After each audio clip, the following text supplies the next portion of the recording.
ओम चतुर्विंशः सर्ग 24वां सर्ग।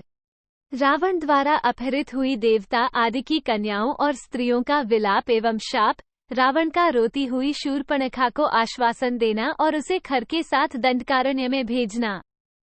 लौटते समय दुरात्मा रावण बड़े हर्ष में भरा था। उसने मार्ग में अनेकानेक नरेशों, ऋषियों, देवताओं और दानवों की कन्याओं का अपहरण किया। एक वो राक्षस जिस कन्या अथवा स्त्री को दर्शनीय रूप, सौंदर्य से युक्त देखता, उसके रक्षक बंधुजनों का वध करके उसे विमान पर बिठाकर रोक लेता था। 2. इस प्रकार उसने नागों, राक्षसों, असुरों, मनुष्यों, यक्षों और दानवों की भी बहुत सी कन्याओं को हरकर विमान पर चढ़ा लिया। 3. उन सब ने एक साथ ही दुख के कारण नेत्रों से आंसू बहाना आरंभ किया। शोकाग्नि और भय से प्रकट होने वाले उनके आंसुओं की एक एक बूंद वहां आग की चिनगारी सी जान पड़ती थी। 4. जैसे नदियां सागर को भरती हैं, उसी प्रकार उन समस्त सुंदरियों ने भय और शोक से उत्पन्न हुए अमंगलजनक अश्रुओं से उस विमान को भर दिया। 5. नागों, गंधर्वों, महर्षियों, दैत्यों और दानवों की सैकड़ों कन्याएं उस विमान पर रो रही थीं। 6. उनके केश बड़े बड़े थे। सभी अंग सुंदर एवं मनोहर थे। उनके मुख की कांति पूर्ण चंद्रमा की छवि को लज्जित करती थी। उरोजों के तट प्रांत उभरे हुए थे। शरीर का मध्य भाग हीरे के चबूतरे के समान प्रकाशित होता था। नितंब, देश रथ के कुबर जैसे जान पड़ते थे और उनके कारण उनकी मनोहरता बढ़ रही थी। वे सभी स्त्रियां देवाडगनाओं के समान कांतिमती और तपाए हुए सुवर्ण के समान सुनहरी आभा से उद्भासित होती थीं। 7, 8 सुंदर मध्यभाग वाली वे सभी सुंदरियां शोक, दुख और भय से त्रस्त एवं विह्वल थीं।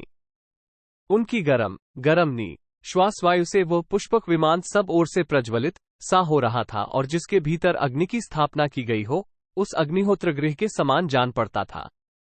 9:1/2 दशग्रीव के वश में पड़ी हुई वे शोकाकुल अबलाएं सिंह के पंजे में पड़ी हुई हरिणियों के समान दुखी हो रही थीं। उनके मुख और नेत्रों में दीनता छा रही थी और उन सबकी अवस्था 16 वर्ष के लगभग थी। 10:1/2 कोई सोचती थी, क्या ये राक्षस मुझे खा जाएगा? कोई अत्यंत दुख से आर्त हो इस चिंता में पड़ी थी कि क्या यह निशाचर मुझे मार डालेगा?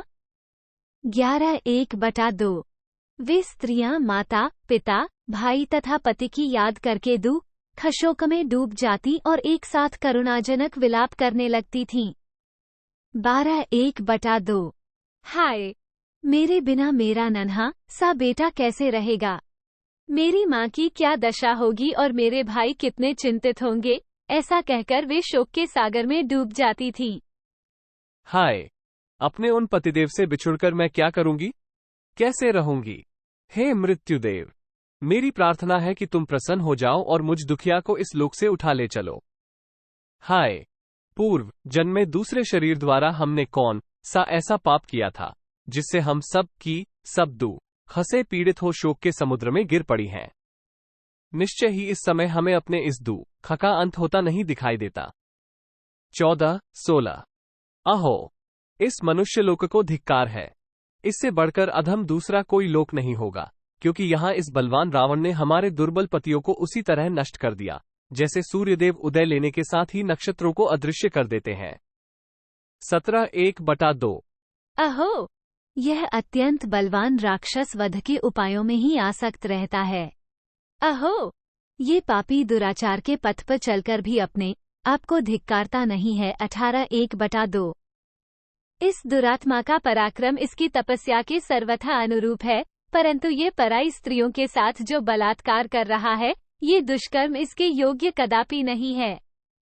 यह नीच निशाचर पराई स्त्रियों के साथ रमण करता है, इसलिए स्त्री के कारण ही इस दुर्बुद्धि राक्षस का वध होगा। 20:1/2 उन श्रेष्ठ सती साध्वी नारियों ने जब ऐसी बातें कह दी, उस समय आकाश में देवताओं की दुंदुभियां बज उठीं और वहां फूलों की वर्षा होने लगी।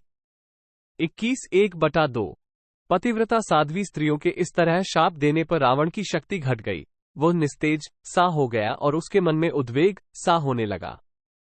22:1/2 इस प्रकार उनका विलाप सुनते हुए राक्षसराज रावण ने निशाचरों द्वारा सत्कृत हो लंकोपुरी में प्रवेश किया। 23:1/2। इसी समय इच्छानुसार रूप धारण करने वाली भयंकर राक्षसी शूर्पणखा, जो रावण की बहन थी, सहसा सामने आकर पृथ्वी पर गिर पड़ी। 24:1/2। रावण ने अपनी उस बहन को उठाकर सांत्वना दी और पूछा, भद्रे, तुम अभी मुझसे शीघ्रतापूर्वक कौन सी बात कहना चाहती थी? 25:1/2। शूर्पणखा के नेत्रों में आंसू भरे थे, उसकी आंखें रोते रोते लाल हो गई थीं। वह बोली, राजन, तुम बलवान हो, इसीलिए ना तुमने मुझे बलपूर्वक विधवा बना दिया है। 26:1/2। राक्षसराज, तुमने रणभूमि में अपने बल पराक्रम से 14,000 कालकेय नामक दैत्यों का वध कर दिया है। 27:1/2। तात, उन्हीं में मेरे लिए प्राणों से भी बढ़कर आदरणीय मेरे महाबली पति भी थे। तुमने उन्हें भी मार डाला। तुम नामात्र के भाई हो, वास्तव में मेरे शत्रु निकले। 28:1/2।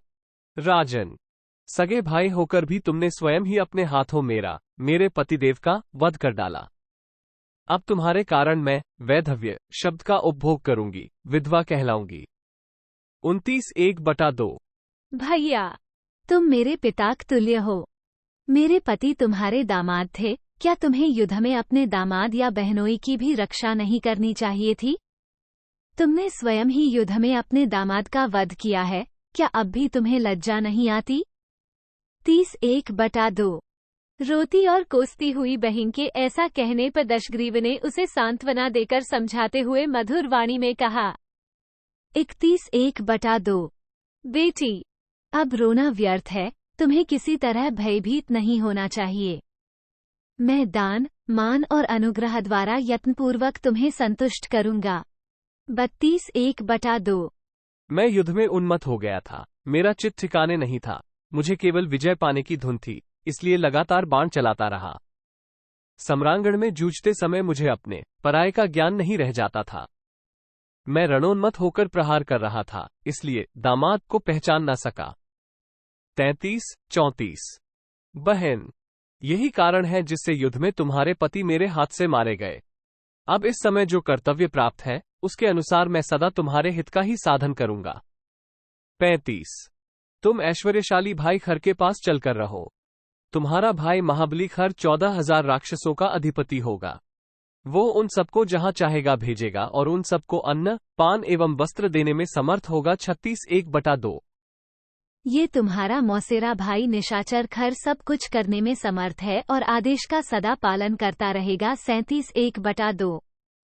यह वीर मेरी आज्ञा से शीघ्र ही दंडकारण्य की रक्षा में जाने वाला है।